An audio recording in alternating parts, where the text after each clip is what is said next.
In my opinion, it should be a goal of every single Muslim to increase their iman.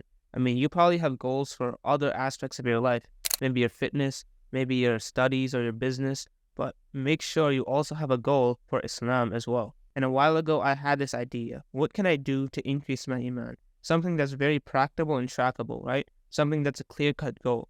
And what I realized is memorizing the Quran is a perfect example of it because it's a very big goal and a very important goal. But at the same time, it's not really that hard. Like, it's not super hard. Because if you think about it, if you memorize just half a page a day, which is not a lot, of course, you can probably memorize the whole Quran in like 5 years. And 5 years does sound like a lot of time, but imagine how old you'd be 5 years from now. You'd be that age, and you'd literally be a hafiz at that age.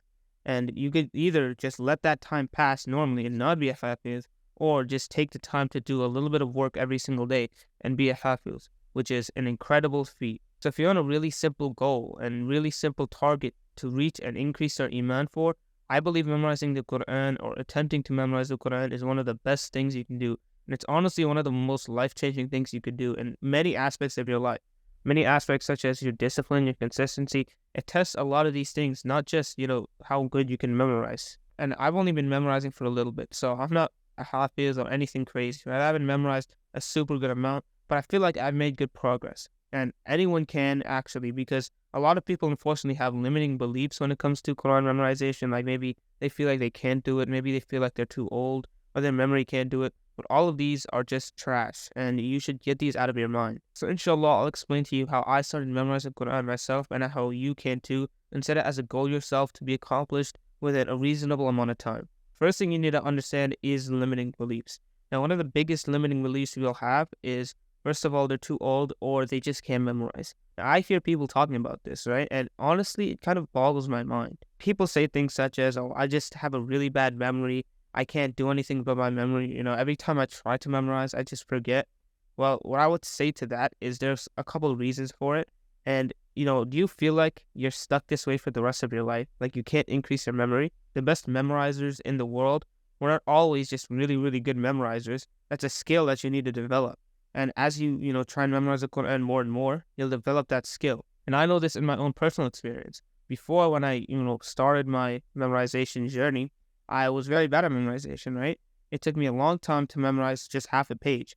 And, as I got more proficient, it took me this exact same amount of time to memorize double that amount, like a full page. So memorization is just a skill like anything else. And so don't feel like if you're bad at memorization now, you're stuck that way for the rest of your life. You have the power to change it. Another big limiting belief is that you need a teacher or you can't do it by yourself. Now, I'm not going to lie, right? Having a teacher and having a hafiz program or whatever is very, very beneficial. And I would recommend you to do that. But I'm saying you don't have to do it and you could do it by yourself. So don't get me wrong. I'm not saying those things are useless. They're very good. But I feel like you have the ability to do it by yourself. And all you have to do is just put in the work.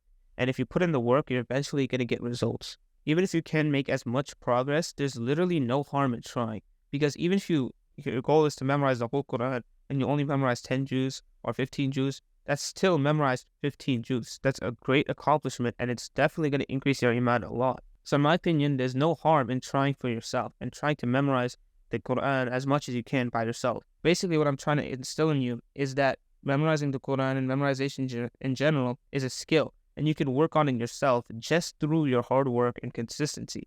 And that's one of the main things and one of the main skills you're going to develop when you're memorizing the Quran. It's your discipline and your consistency. On this journey of memorizing the Quran, I realized that I've become way more productive and I've especially become way more focused.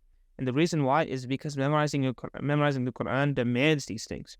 Memorizing the Quran demands productivity and demands focus. Because when you're memorizing, you can't be distracted. Every time I was, sort of distracted, whenever I was memorizing, I realized I was memorizing 10 times slower and it just clogged my mind. I couldn't remember anything.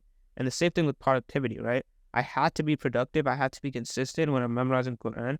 And so in this way, I feel like memorizing is one of those things that really forges you and develops your character. In fact, I would even say that memorizing in the later parts of the day is actually a lot more difficult than memorizing very early. And this is what I've seen from my experience.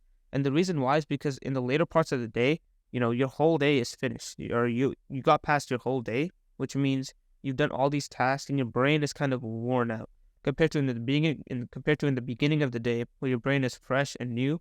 So it's going to be a lot easier to memorize in the beginning. You have a lot more focus compared to in the end of the day. And so that led me to waking up for Fajr and starting my day after Fajr, memorizing right after Fajr, which is one of the best productivity things you can do. And memorizing Quran is kind of the catalyst that allowed me to do this habit as well. Now, another super, super important thing that it teaches you is consistency.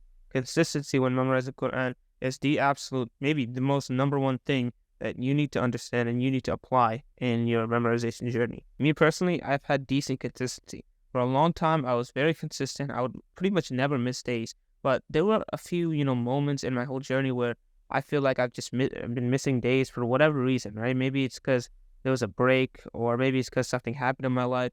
But, what you have to understand in the big picture is you have to be consistent to see any results. And I feel like if consistency is a skill that you struggle with in your life, memorizing Quran can actually help you and teach you this skill. And you're going to fail a lot. You're going to be inconsistent many, many days. You're going to miss many, many days.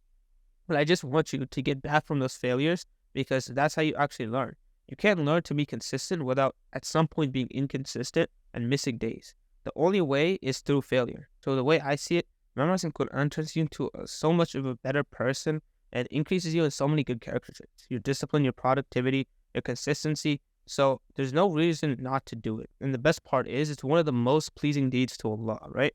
The Hafizs, the people of knowledge, these people are the most righteous usually. So it's also going to increase your iman in many other aspects of your life.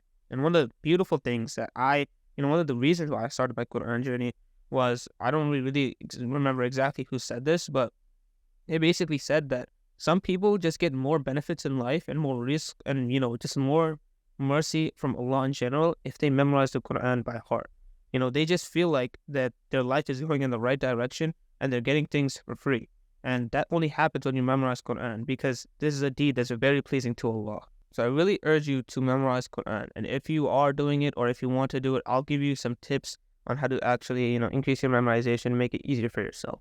The number one thing you could actually do to memorize Quran better is something that you might not expect, but it's actually stopping sins. You see, I don't remember which exactly of the ulama said this, but is that sins and committing sins is going to harden the heart and make knowledge harder to enter the heart. Which means that if you're very sinful, maybe you're stuck in a sinful addiction, then it's going to be very hard to memorize. You're not going to remember anything, you're going to forget all of it, and your iman is going to be low, of course. And furthermore, sins itself will make you forget verses. It's kind of a crazy thought, but there's actually stories of, I think, Imam Shafi'i, rahmatullah alayhi, who basically committed a sin, and, normally he's a very good memorizer, but just because he committed one sin, he would forget parts of the things he was memorizing. So if you want to speed up your Quran memorization journey, it's absolutely vital you give up sins. Another tip is staying hyper-focused, especially during the sessions of memorization. Because, this is my personal experience, but whenever you're focused, you can memorize a lot more and you actually remember it compared to when you're distracted and you don't really put in your all into it. So what you should do is set out an amount of time, right? Maybe that's 30 minutes a day, 45, an hour, or however long you choose. But make sure there's no distractions during that time, and also I would say before that time. Maybe 5 minutes before that time, you just get ready, mentally prepare, and you don't do anything like distracting. Maybe for you that means you don't binge social media or YouTube. I know that's something that I struggle with. So maybe stop that, maybe 5 minutes before you memorize, and that way you won't have that in your head. Because what happens is a lot of times is if you do something else, you do another activity and you switch to memorizing Quran, you're going to be thinking about that activity as you're memorizing Quran, and that's really going to hurt your focus. Another thing I could say is you need to focus on revision as well. In fact, memorization is the easy part. In my opinion, revision is the hard part, because memorization, you only have to do it once, but revision, you have to do it many, many, many times. In fact, even after you memorize the whole Quran for the first time, you're probably going to be really bad at it because, you only memorize it one time. You're going to have to revise it many times over. So don't just add a memorization block in your day, a memorization habit. Also add a revision habit. And the last thing I'll tell you is to listen to Quran very often. Not only because it sounds great and it gives you benefits, but it's going to make you memorize a lot easier, especially if you listen to the parts that you need to memorize. And if you struggle with listening to the Quran or you don't really like it, it's probably because you struggle with sins, right? Maybe you especially struggle with music. If you listen to music and you listen to Quran, these things, go against each other. The music and Quran cannot be in the same heart at the same time. So you have to give up music, in my opinion. Anyway, that's all I have for this video. May Allah help you with your Hafiz journey. Remember, don't stop making dua to Allah. Assalamu alaikum.